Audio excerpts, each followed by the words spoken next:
taxpayer-funded BBC radio service broadcast in Korean blocked by Kim Jong-un after one day. The scheme forms part of the most extensive global expansion for the service since the 1940s and has dedicated journalists in Seoul, Washington and London on its payroll. BBC World Service said in a statement, "Audiences in the Korean Peninsula and Korean speakers around the world can now hear radio broadcasts and access the latest news online." But on the same day of its launch it was already being jammed on its short and medium wave frequency, experts in South Korea are reporting.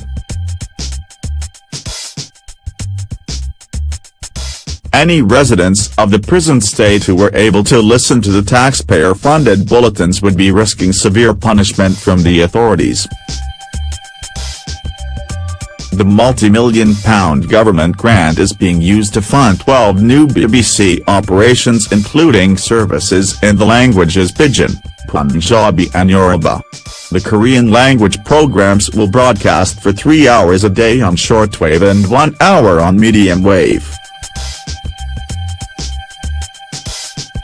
Francesca Unsworth, director of the World Service, BBC News Korean will build on the long-standing reputation for fairness and impartiality the BBC World Service has earned all over the world. A BBC World Service spokesman revealed that the signal was mostly getting through to North Korea according to their own monitoring, despite efforts by Kim Jong-un's lackeys. The move to block BBC News Korean came as tensions reached their most volatile yet, with North Korea outing a determination to annihilate the US. North Korea said, "It is the stern determination and will of the DPRK to annihilate the US imperialists, the ringleader of aggression, to the last man on this planet."